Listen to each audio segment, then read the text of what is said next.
오늘 우리에게 주시는 하나님의 말씀 보도록 하겠습니다. 구약성경 열왕기상 10장 1절로 29절까지의 말씀입니다.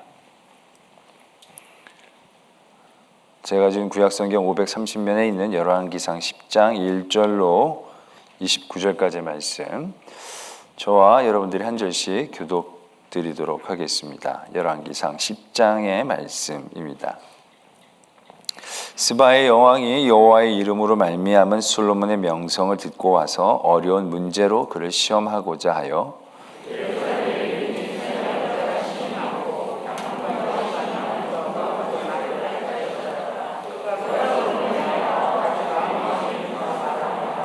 솔로몬이 그가 묻는 말에 다 대답하였으니 왕이 알지 못하여 대답하지 못한 것이 하나도 없었더라.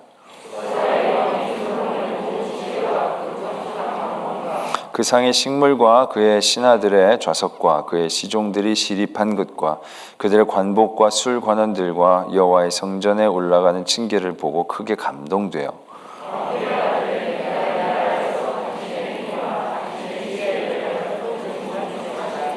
내가 그 말들을 믿지 아니하였더니 이제 와서 친히 본즉 내게 말한 것은 절반도 못 되니 당신의 지혜와 복이 내가 들은 소문보다 더하도다.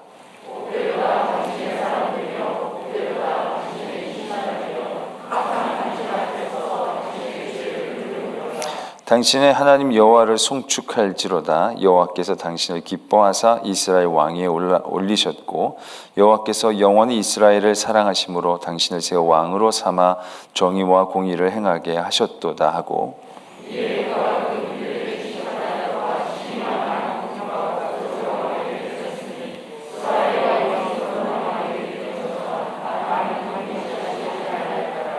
오빌에서부터 금을 실어온 히람의 배들이 오빌에서 많은 백단목과 보석을 운반하여 오매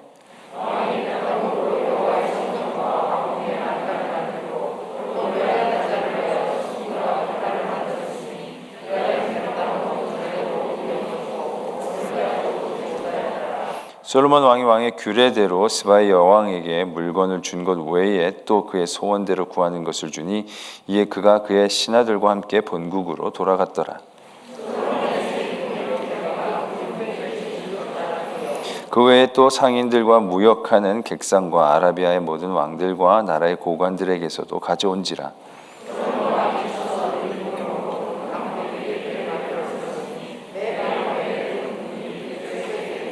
또 쳐서 느린 금으로 작은 방패 300개를 만들었으니 매 방패에 든 금이 3만에라. 왕이 이것들을 레바논 나무 궁에 두었더라. 그 보좌에는 6층계가 있고 보좌 뒤에 둥근 머리가 있고 앉은 자의 양쪽에는 팔걸이가 있고 팔걸이 곁에는 사자가 하나씩 서 있으며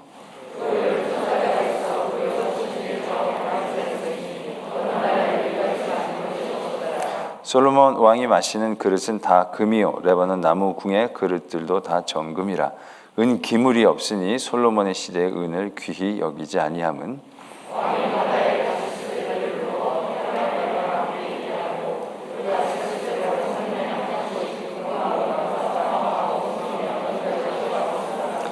솔로몬 왕의 재산과 지혜가 세상의 그 어느 왕보다 큰지라.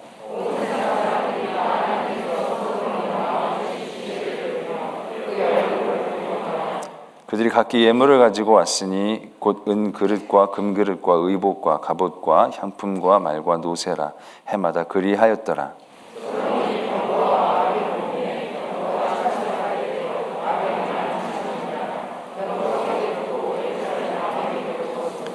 왕이 예루살렘에서 은을 돌같이 흔하게 하고 백향목을 평지에 뽕나무같이 많게 하였더라.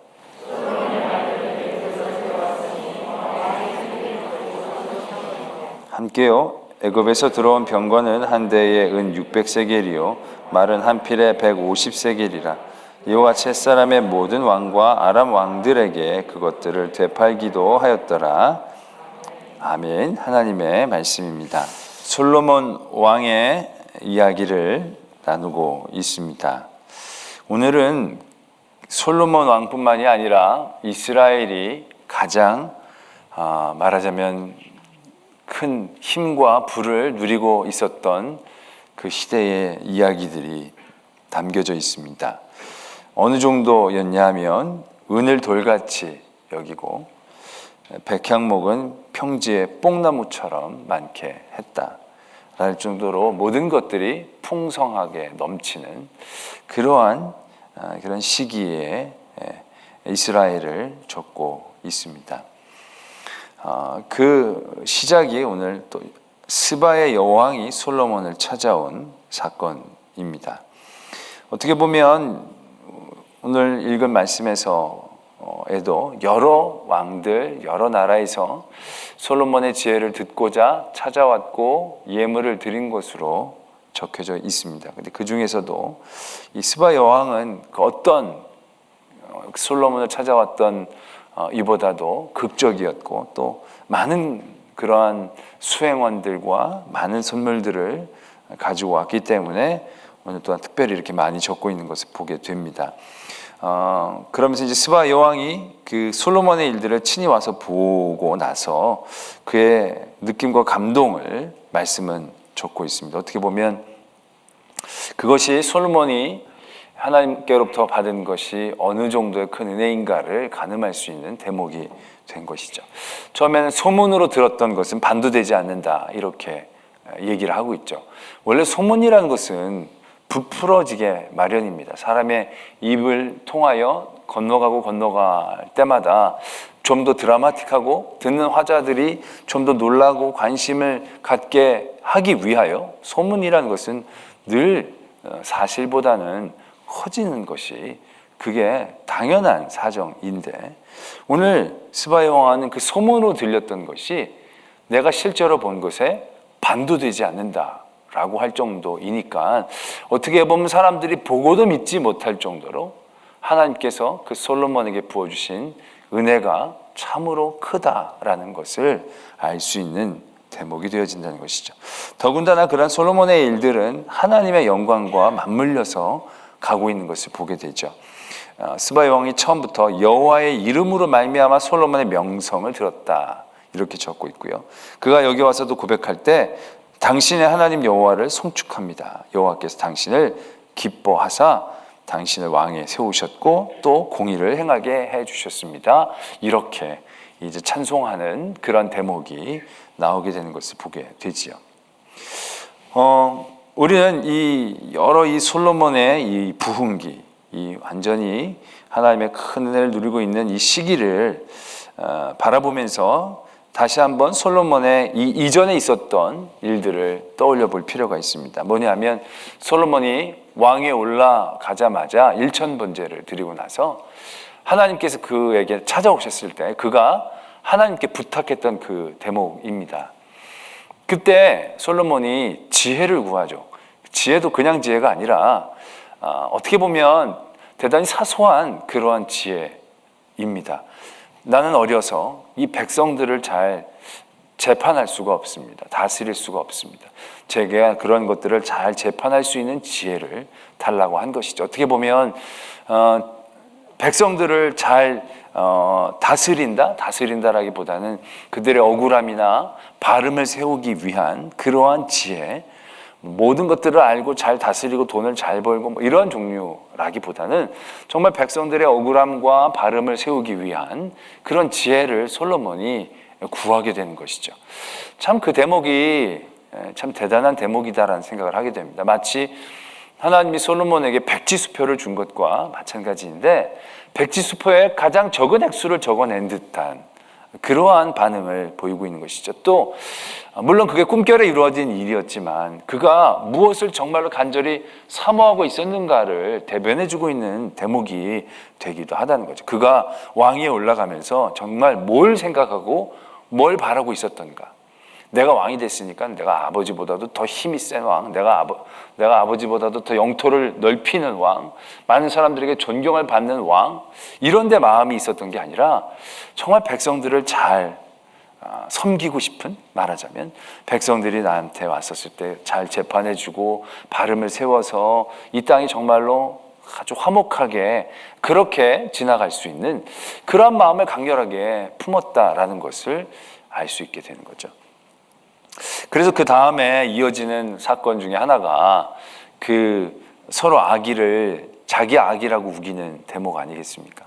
그때도 그런 말씀을 제가 드렸던 것 같은데, 그때 드렸는지 예전에 그 본문으로 말씀을 나눴을 때 드렸는지 모르겠는데, 정말로 그 재판을 한 그 지혜도 지혜이지만 그 여인이 솔로몬에게까지 나오게 된 그 자리도 정말 의미 있는 거죠. 왜냐하면 솔로몬이 그래도 왕이고 많은 사람들이 그에게 뭔가 판결을 받고 지혜를 얻고자 대기하고 줄 서고 있었을 터인데, 두 여인은 귀부인도 아니었고 또 귀족 아주 높은 사람들도 아니었습니다. 정말 평민도 아니라 정말 그 사회적인 구조에서 제일 밑바닥, 그러니까는 별로 사람들에게 인정도 존재감도 받지 못하는 그런 아주 밑바닥의 인생을 살고 있는 그 여인들이 말도 안 되는 사건, 한 사람이 자기 아이를 깔아서 죽이고 난 다음에 옆에 있는 그 아이를 바꿔치기 한, 그게 그렇게 될 수 있는 구조를 생각해 보면 그들의 삶의 자리들이 어떠한가를 우리가 알 수 있지 않겠습니까? 대단히 그러한 밑바닥에 있는 인생들의 하소연까지도 왕에게 올라와서 그것이 왕의 일들을 통해서, 하급 관리들도 분명히 있었을 터인데, 나라가 조직이 있지, 단계가 있지, 그러한 부분들이 분명히 있었을 터임에도 불구하고 그러한 소리에도 귀를 기울이고 판결을 내줄 수 있는 그런 마음, 그런 마음이라는 것이 어떻게 보면 솔로몬이 그러한 소원을 하나님 앞에 얘기할 수 있었던 그러한 중심과 맞닿아 있지 않았을까라는 생각들을 해보게 된 대목인 거죠. 결국 그러한 솔로몬의 태도들, 그러한 그때 간구들, 그래서 하나님이 네가 정말 다른 거 원할 게 많았는데 딱 이런 지혜를 원하니 내가 부도 주고 수도 주고 다 주겠다라고 얘기하신 그 말씀이 오늘 10장에서 실현되고 있는 것을 우리는 보게 된다는 것이죠. 솔로몬이 뛰어났다, 솔로몬이 정말 하나님 앞에 너무 잘했다, 그런 느낌으로 받아들이기보다는 하나님이 그에게 약속하신 것들을 이렇게 이루고 계신다라는 것으로 우리는 바라보고 이해해야 한다는 것이죠. 솔로몬은 결국 그러한 마음의 중심을 갖고 있었을 뿐이고, 하나님은 그것을 굉장히 기뻐하시고 또 귀하게 여기시고, 그래서 그 솔로몬에게 지금 10장에 있는 이러한 많은 은혜를 주셨음을 우리에게 다시 한번 깨닫게 해 주신다라는 것이죠. 그러면서 정말로 우리에게 귀하고 아름다운 것들, 우리가 늘 가슴속에 품고 바라보아야 될 것들이 무엇인가를 우리가 생각해 봐야 하는 것이죠. 여러분들은 정말 당장에 지금 하나님께 너 지금 뭘 줄까라고 얘기한다면 여러분들은 무엇을 하나님 앞에 원하시겠습니까? 대뜸 하나님이 너 뭐든지 줄게, 딱 하나만 얘기해봐. 그럼 여러분들은 뭘 지금 원하시겠습니까? 아마 이러실 수도 있겠죠. 하나가 아니라 둘이면 안 되냐고, 셋이면 안 되냐고. 너무 많다 보니까 하나 정하는 게 쉽지 않겠죠. 그러면서 우리는 또 머리를 막 쓰겠죠. 뭘 우리가 간구해야 정말 좋을까? 이미 그런 생각에 우리가 빠지게 된다면 우리는 하나님 앞에서 제대로 된 은혜를 누리지 못하게 될 것이죠. 왜냐하면 철저히 내 중심으로 생각하게 될 거니까요. 그러나 솔로몬의 지혜는 자기를 높이고자 한 것에서 시작한 것이 아니죠.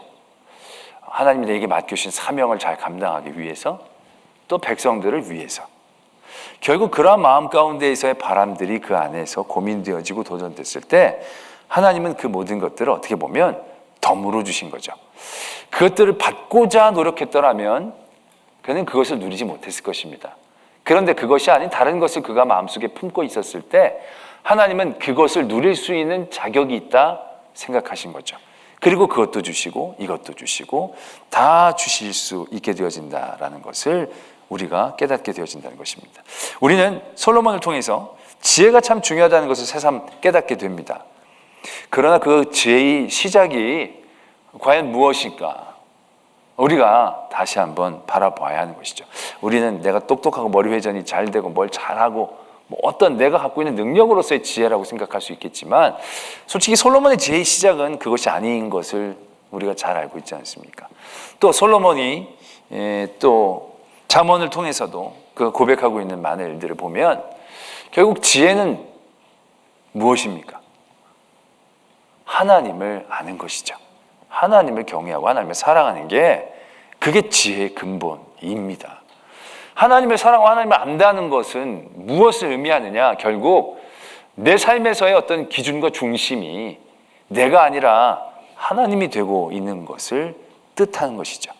그러니까 거기에서부터 가치를 생각할 수 있고 거기에서부터 이유를 생각할 수 있고 거기에서부터 나의 필요들을 고민해 볼 수 있는 그러한 생각의 구도가 결국은 지혜인 겁니다. 그렇게 따지고 나면 우리가 지금 바라고 갖기를 원하는 지혜 그거와는 또 다른 결이다라는 것을 우리가 깨달아야 한다는 것이죠. 그러한 그의 시작을 통해서 하나님은 이렇게 정말 전무후무한 이런 놀라운 은혜를 그가 누릴 수 있게 해주셨다라는 사실들에 대해서 다시 한번 주목해야 하는 것이죠. 우리가 세상을 살아갈 때 갖추어야 될 지혜에 대하여 우리는 늘 깨어 있어야 된다는 생각들을 하게 됩니다. 왜냐하면 늘 우리는 지혜롭게 생각하려고 하지만 세상의 여러 가지 흐름 가운데 우리들이 휩쓸릴 수밖에 없거든요.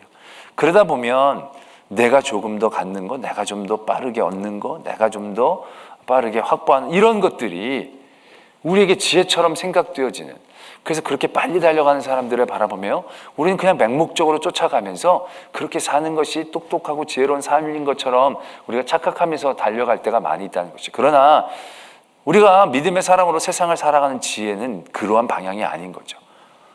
세상에서 보면 우리 기준이 다르니까 내 원함, 내 바람, 내 어떠한 것들을 소유하고 얻기 위한 그런 방향이 아니니까 어떻게 보면 손해보고 사람들이 보기에는 어리석고 그렇게 보여지는, 그러나 그것이 하나님을 위한 일이고 다른 이들을 위한 그러한 지혜이다라는 우리가 깨달음 가운데 깨어 있어야 우리가 그 지혜의 걸음들과 길을 잘 지켜낼 수 있다는 것이죠.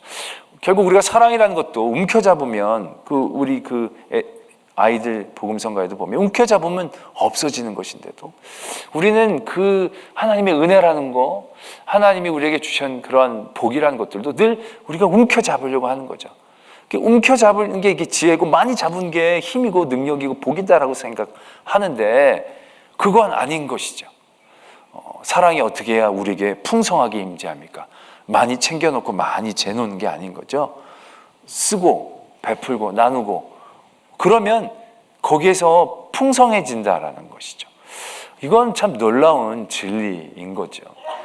그 진리를 깨닫고 진리대로 반응할 수 있는 게 어떻게 보면 지혜인데 우리의 삶은 참으로 그렇지 못한, 세상에서 똑똑하고 재바른 것 같아 보이지만 결국 그게 진짜 지혜가 아닌 것을 우리가 알게 되는 거죠. 우리가 지금 많은 믿음의 사람들이나 교회가 세상 사람들로부터 비난을 당하고 그렇게 세상 사람들에게 좋은 소리를 듣지 못하게 되는 것은 우리가 너무 똑똑하게 살아왔거든요. 우리 교회가 너무 똑똑하게 왔거든요. 교회가 이득을 보는 일들, 교회가 커지는 일들, 또 교회가 많은 것들을 소유하는 일들이 복이고 자랑이고 하나님의 은혜라고 생각해왔거든요. 그래서 세상에서 기업이 커나가는 것처럼 세상의 사람들이 살아가는 것처럼 우리는 그렇게 빠른 속도로 같이 달려갔거든요. 그래서 커지고 부흥하고 힘도 있어지고 정치인도 배출하고 그래서 뭔가 정책을 바꿀 수 있는 힘도 있는 것 같아 보이고, 그러나 결국 그렇게 우리가 지혜롭게 달려왔다라고 하는 지금의 삶의 자리에서 우리가 정말 지혜롭게 행동한 게 맞냐는 거죠. 다른 사람들보다 더 빨리 달린 게 과연 진정한 지혜였을까라는 거죠. 다른 사람들보다 더 많이 갖고 있었던 게 정말로 진정한 지혜였을까? 다른 사람들보다 많이 알아서 다른 사람들을 많이 가르친 게 정말로 지혜로운 행동이었을까?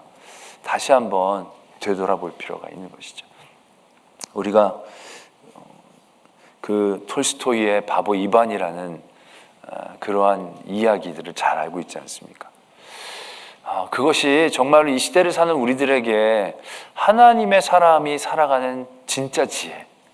그 바보 이반이라는 분이 말 그대로 바보였거든요, 세상은. 그런데 그 똑똑하다는 형들도 다 무너졌거든요. 돈으로, 권력으로, 사람들에게 추앙받고 칭송받던 그들도 돈으로 무너지고 권력으로 무너지는 거죠. 바보 이반은 무너지질 않죠. 사탄들이 아무리 와서 하려고 해도 통하질 않는 겁니다. 바보라서. 근데 그게 바보가 아닌 거죠. 진짜 승리하는 길이 거기 있는 거죠. 진짜 지혜로운 게 결국 바보 이반이 삶을 사는 것이지 않는가라는 것이죠. 우리가 이제 그러한 대목에서 열왕기상 10장을 다시 한번 이해해야 합니다. 지금 솔로몬이 그가 하나님 앞에 바른 지혜를 간구하고 얻음을 통하여 하나님께서 그 약속을 지켜주시고 참으로 많은 은혜를 부어주십니다. 그런데 우리는 이 열왕기상 10장에서 솔로몬이 이렇게 많은 부를 누리고 있다라는 것으로 솔로몬이 하나님 앞에 합당하다라고 생각하고 있지는 않게 되어진다는 것입니다. 물론 뒤에 스토리들을 어느 정도 알고 있기 때문이기도 하지만 그가 이렇게 많은 부를 누리고 있다고, 야, 하나님이 정말 솔로몬 최고로 사랑하시나 보다. 하나님 앞에 정말로 하나님 믿음을 잘 지키고 있나 보다. 왜? 하는 일마다 족족 잘 되지 않습니까? 세금도 많이 얻고 무역도 잘하고 또 막 왕자도 하고 막 이렇게 들어오는데, 이제는 뭐 공작, 원숭이 막 이런 것도 막 들여오고, 와, 진짜 하나님이 넘치게 부어주시는가 보다 라는 것으로 지금 솔로몬의 믿음이 엄청 하나님 앞에 좋은가 보다 라고 우리는 인식하고 있지는 않지 않습니까?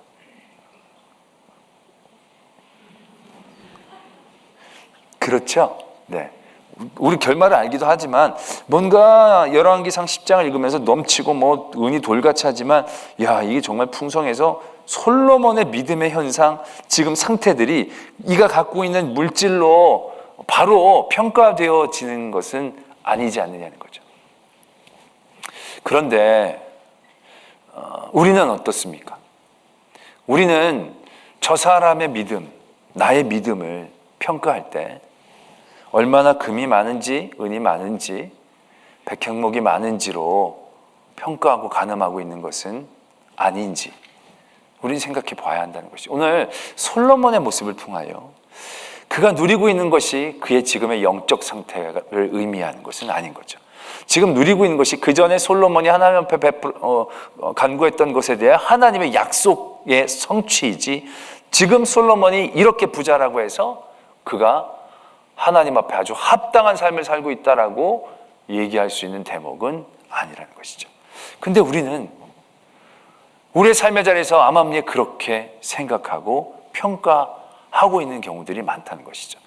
우리는 세속적이라는 말을 많이 쓰는데, 세속적이라는 게 막 세상의 것을 좋아하고 속물적인 문화를 좋아하는 것을 의미하는 게 아니죠. 어떻게 보면 세속적이라는 것은 지금의 사회적인 가치가 그의 절대적인 가치로 바로 투영되어지는 현상, 그걸 세속적인 거라고 얘기한다고 어떤 목사님이 얘기하시는 것들이 떠오릅니다. 뭐냐면 그가 지금 갖고 있는 사회적인 현상 그대로가 그의 가치로 매겨지는 거죠. 돈이 많으면 그 사람이 좋은 사람, 그 사람이 성공한 사람, 훌륭한 사람, 하나님 앞에 합당한 사람, 그 사람이 권력으로 막 승진하고 높아지면 하나님이 복 주시기 때문에 하나님 믿음 잘 갖는 사람, 우리는 그렇게 매기는 일들이 적지 않다는 것입니다. 그건 세속주의라는 얘기죠. 교회 안에서의 세속주의가 뭡니까? 보면 큰 교회 목사님이 하나님 앞에 그 교회 크기만큼 합당하게 사는 것처럼 우리는 생각하고 가치를 매기는 경우다라는 거죠.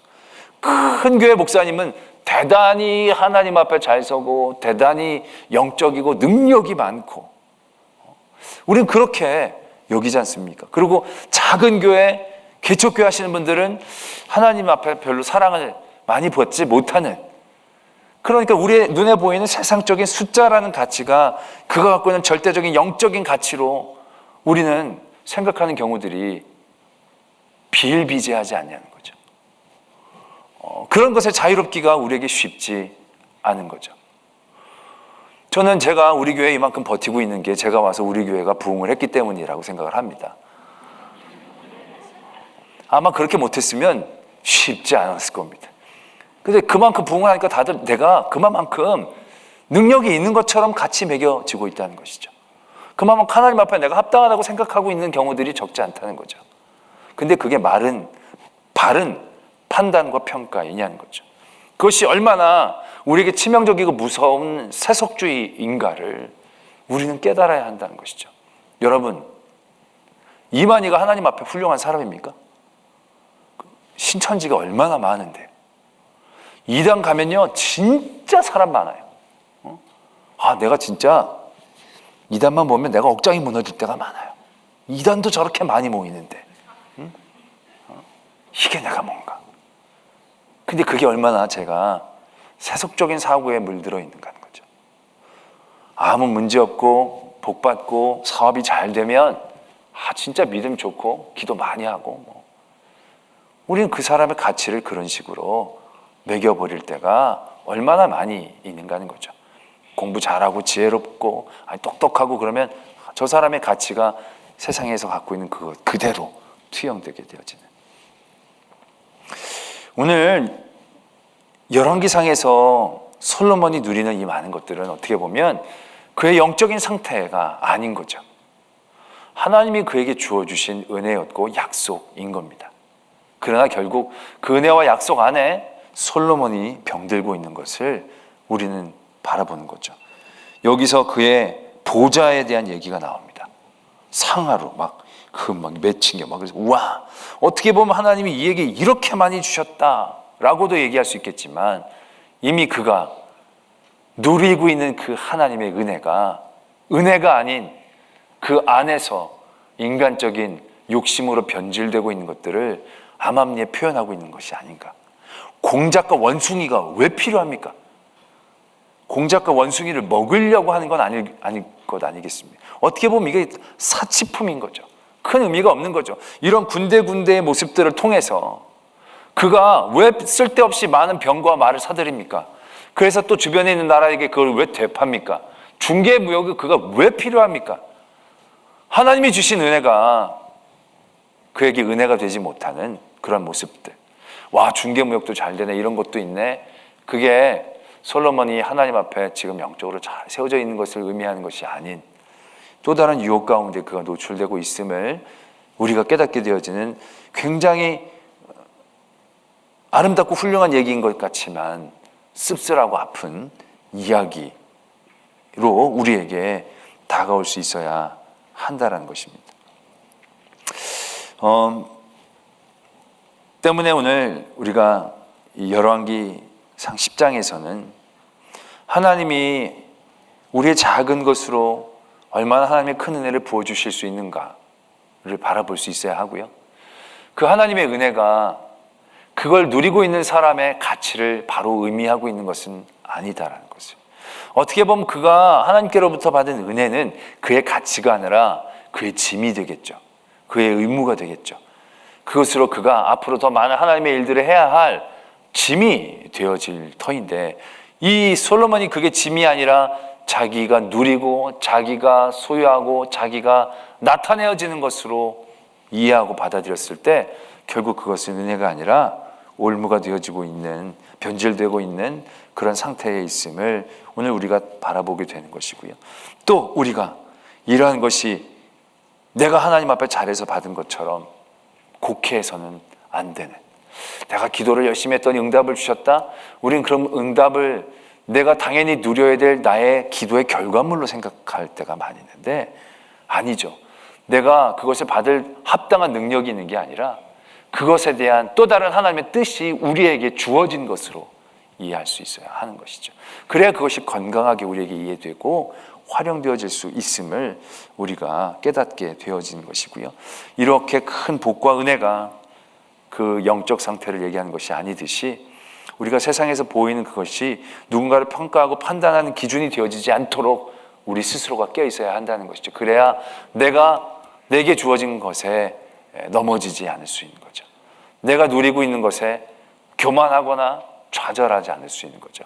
그리고 거기에서 새로운 내 절대적인 가치는 하나님과 나와의 관계 가운데서 매겨지는, 다윗이 쫓겨다닌다고 하나님 앞에 버림받은 것이 아니고, 다윗이 미친 척하는 그런 상황에 처한다고 비참한 가치로 매겨지는 것이 아닌, 그가 하나님 앞에 껴있을 때 그는 여전히 하나님 앞에 가치 있고 하나님의 귀한 사람이고 하나님의 일들 가운데 쓰임받을 사람의 가치를 갖고 있는 것처럼, 우리가 우리의 삶을 이해하고 다른 사람들을 판단하고 평가할 때 이런 세속적인 것들에 매이지 않고 정말로 하나님의 중심 가운데에서 우리가 깨어서 진정한 지혜의 자리에서 하나님의 은혜로 누리고 더 큰 하나님의 영광으로 돌릴 수 있는 그러한 하나님의 성도들 되어지기를 도전합니다.